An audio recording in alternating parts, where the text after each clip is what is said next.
Hi everybody, welcome back to the studio. Nice day today in Manchester, look at that, sun's out. I have got a fantastic portrait for you to work on this episode. It looks like it's been through the walls a little bit. It's probably late 17th century or early 18th century. There's a bit of a clue on the front of it of, excuse me, still finishing off those Christmas mince pies. I have, there's a bit of a clue on the front who it may be, but without further ado, let me introduce you to Mr Croxton. And here he is. This is how he's arrived to us at the studio. So you can see the canvas is kind of rippled, we've got stretcher bar marks. This lovely carved frame has been banged about quite a bit, there's quite a lot of losses. There's our clue to who this may well be. Got some more impacts on the frame there, and the canvas is kind of wavering. It's wrinkled, it's cockled. It's not quite in that frame properly. You can see there that it's when it's laid flat on the bench, it's just ready to fall out. Here's some more of those impacts that you can see. So lots of the gesso has been knocked off this frame. So we'll be looking at addressing that. This is our clue, so we'll be doing some research on who Mr Croxton may well be. There's a layer of a dirty varnish on there that needs to remove, and then this is some of the worst impacts on that frame that we'll need to address as well. First thing we'll do is get him out of this frame and just have a bit of a look at the condition of the back.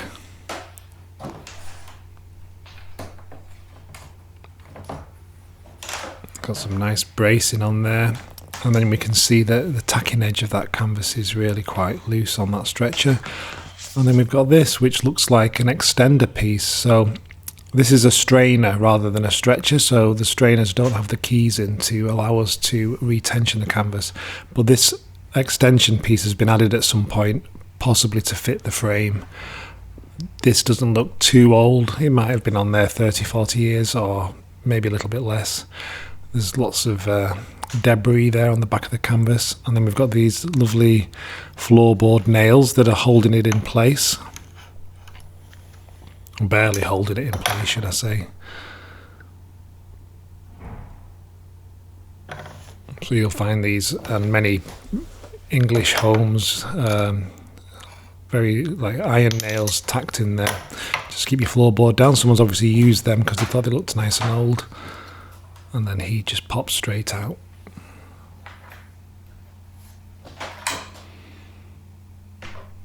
Again, he's hardly on that stretcher at all, really. So that's something we'll need to address. And here you can see that tacking edge, multiple tacks holding it in place, but the edge is so. Why would you just not get it done properly? I don't know. But someone's tacked it on there onto that strainer to get it to fit that frame, and then it's probably been thrown into auction. You can see this bottom edge has been damp at some time, lots of paint loss there. This is the other edge, there's a little bit more of a tacking edge there, but those tacks, they've not been in there too long, certainly not hundreds of years, but yeah, plenty of damp on there. So the paint surface, you can see the sheen around his face, suggesting a varnish, and then this background is kind of more matte. There's flecks of paint on there, there's cockles where it's been damp at the bottom. And you can see sort of through those tones there, the discoloured varnish. Again, no real clues on that strainer, just that very odd extension bar there. Looks like it's got gloss paint on there. Maybe it was off some kind of furniture or a sideboard or something and then just glued on. I do see there's quite a lot to make paintings fit into frames. So now we're just going to have a look under the UV. You can see it has got quite a bit of overpaint on there. So all those dark marks that look like blemishes are retouchings. The green of his wig, that's the actual varnish luminescing under the UV light. And then this whole black section, the background, looks like overpaint. So this whole background has been painted, probably to hide the dirty varnish they couldn't remove. Here again you can see the wig through there, and then that whole black area is overpaint, and again on his shoulder as well, that's all overpaint too that we will have to look at removing. That is original though, so that's encouraging. That's not been added anytime soon. But again, big swathes of overpaint on there. His cravat looks good, a little bit around his chin, on his lips and his nostril, and then round his eyes have been reinforced at some points, and some bits on his wig as well. So Mr Croxton, you've had some work done, haven't you? Let's find out what we can do for you. So the first thing I'm doing here is just going to test the varnish. So I know that there's no overpaint on his cravat, and I'm just going to use my solution now to test the solvency of this varnish and what can remove. So you'll see on this swab, once I switch it around, the varnish is removing nicely and we're getting to the original paint underneath, so that's encouraging. And what I do want to do is also test this overpaint here. So you can see now it's very matte. It's just one tone that's been added. Not sure why they've added that there. Maybe there's some damage. Maybe there's something that they were trying to just consolidate. So I'm using the same solution to see if it removes that paint, and there's not an awful lot removing there. So I'm just going to strengthen that now and see if this actually removes the overpaint. So a little bit more coming off there, you can see straight away on the swab. Again, that could be dirt as well, because it's not as dark as I think that pigment should be, but it has made more of an impact than that first test. So that's encouraging, but that looks like dirt to me rather than pigment, so I'm going to go with another, again, different solution, slightly stronger, and see if it actually penetrates that paint layer. And you can see there straight away that the swab's picking up a much darker tone, so I think that solution is penetrating the dirt and straight through to that overpaint there. You can see it's a lot stronger.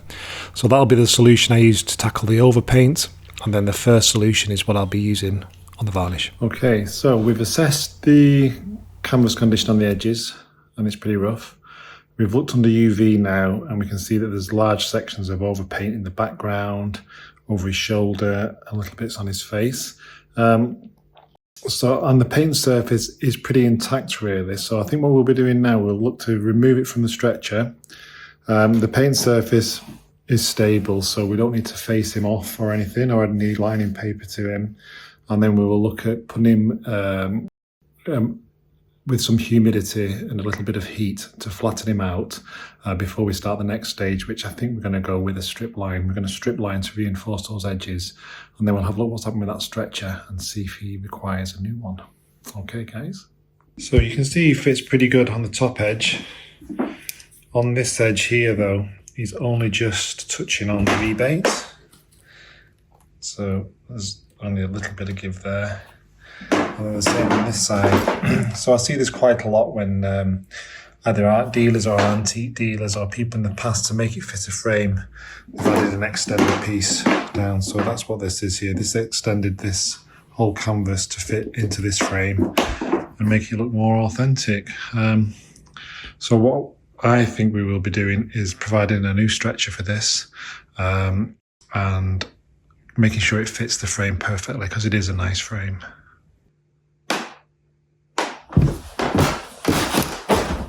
Hi guys, it's time for the hard sell again. To make these videos possible, I need some more Patreons to keep me going. So far I have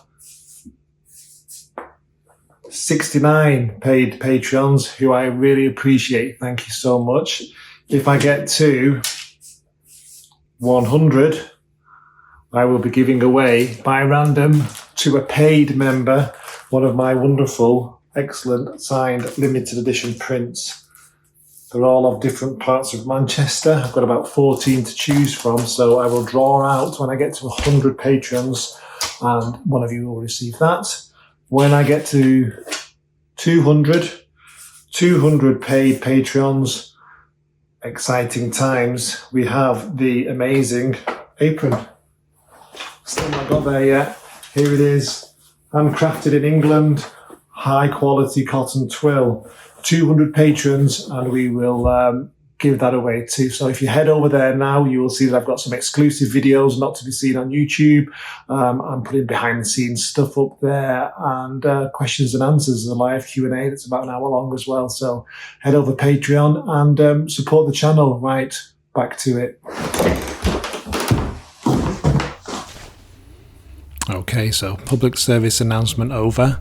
I'm now going to start tackling these tacks in there. I've got my trusty scary chisel out again. I do quite like using this though, because I can just gently get underneath the edge of that tack without it causing too much issue. And I'm just going to work my way across here now. So many tacks in here just to kind of reinforce that edge that was badly damaged. I didn't count, but you can see there's a lot.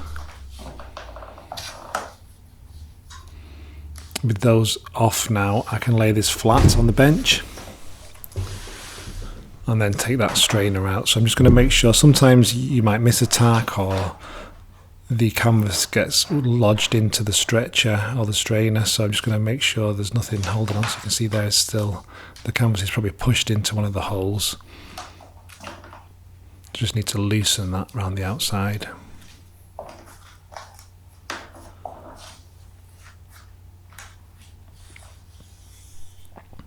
And there it is, off.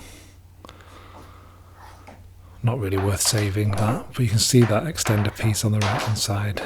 They match the colour of the wood on the inside better than the outside. Right, here's the usual debris that we find. That's bits of plaster or paint. Usually a few insects in there. Some spiders took up residence. There has been damp on this picture. You can see how it's creeped all the way up the canvas there. And then this bottom edge is really quite deteriorated.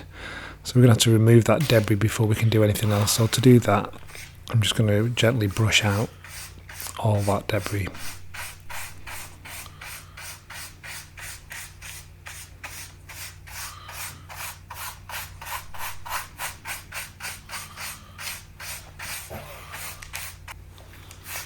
And again, just on the top of the canvas, anything that's sitting on there that shouldn't be there. And while I'm doing this, I can just kind of get a better idea of what needs to be done. And the first thing I'm going to do is just put some support under that painting so I can move it around a little bit. And this is just a Melanex roll that's just going to allow me to apply some moisture to those tacking edges and just get those nice and relaxed.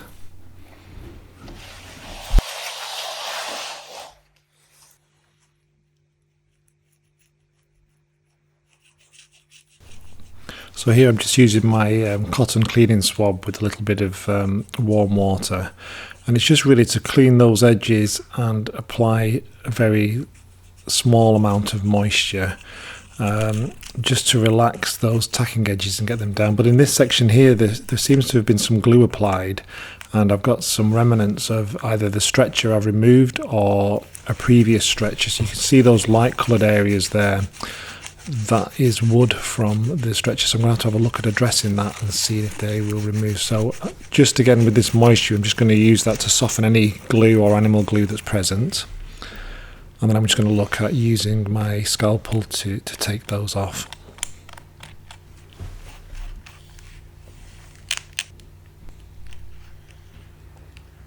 So sometimes you get lucky with these and they come off straight away, other times it takes a little bit more work.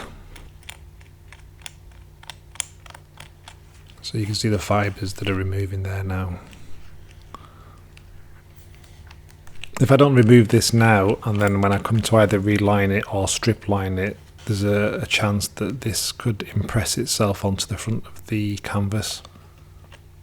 So I've switched now to my trusty little Italian spatula, which is good for this kind of thing.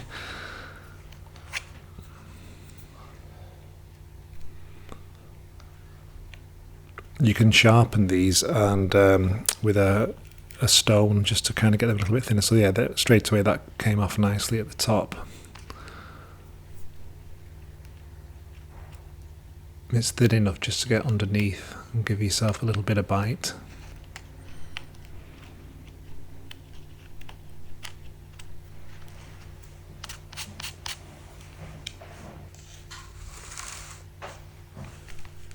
But yeah, again, a little bit more moisture just to soften any glue that's on there. So this is just warm water, not a great deal either. And then I can just leave that to soften everything. And then come back. These little jobs, sometimes you find yourself thinking, in the greater scheme of things, they're not that important, say, to the overall finish of the painting, but when you're doing a job, you might as well do the best you can. And yeah, so I did spend quite a bit of time removing this, but it's off and it needed to be done. So that's me just sharpening that spatula just to get underneath that last little section. The customer would never know you've done this or had to do this or why you were doing this, but sometimes just for your own personal satisfaction, you kind of get involved in these little battles.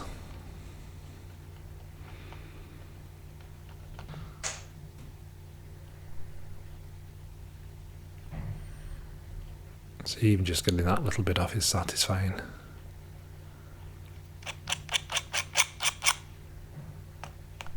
There we go, done. Probably about 20 minutes, half an hour on that. But, you know, it's off there and I wanted to take it off. So, yeah, job done. And then I can move on to the next stage. So, this is my lining vacuum table. So, all I'm going to do now, I've gone all the way around those tacking edges with moisture. And I'm just going to flatten that down here now. I've also applied a little bit of moisture to the whole of the canvas just to relax him down when I apply the heat. So again, I've got a sheet of Melanax that's going to go on top of there and form a sandwich, and then my trusty latex blanket, which has seen better days. If I get to 300 Patreons, I'll buy a new blanket. So this is going to be brought down under pressure now with the vacuum and some gentle heat, and it'll just relax the whole painting now gently and make him nice and flat, ready for the next stage.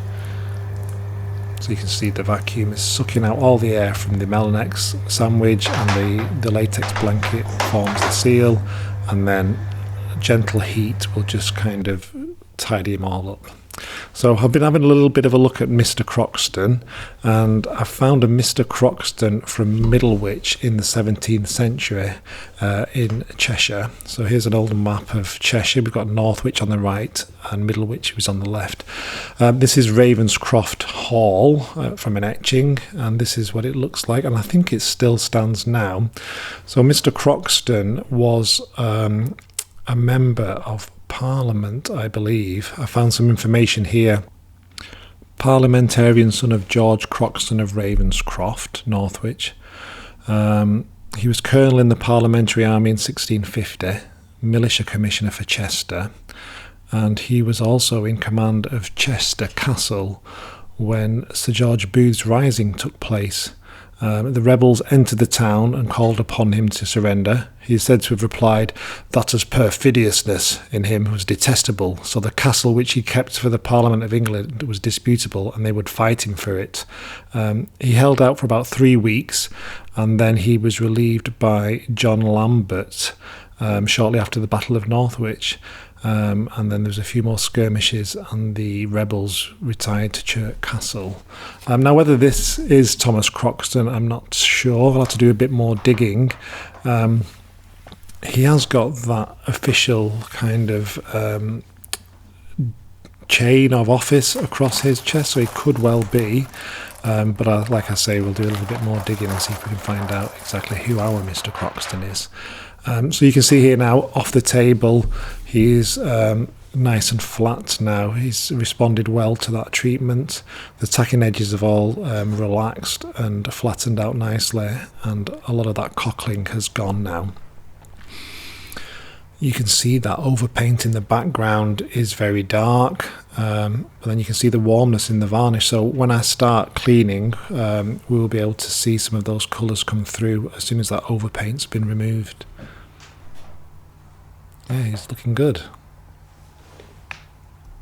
Right guys, I think we will leave him there for today. I'm going to let him just settle now and probably kind of flatten him out a little bit and make sure he doesn't cockle while he continues to dry. I'm going to order a new stretcher, so I will get that sorted. And then next time you see him, we will put the stretcher together and we will either be relining him or strip lining. I'm not quite sure yet. I'll see how he looks once he is comes back out of the press. And I'm also going to have a bit of a dig around and see if I can find anything else about Thomas Croxton. I've got a few leads that I'm going to try and continue to research, but there's not an awful lot of information out there apart from the Civil War link. So I want to see if I can find a little bit more out about him. But nice day now. Still got a little bit of snow out there. The sun's shining. Hope you have a good week, and I will see you next time. Okay, thanks for watching, guys. Bye.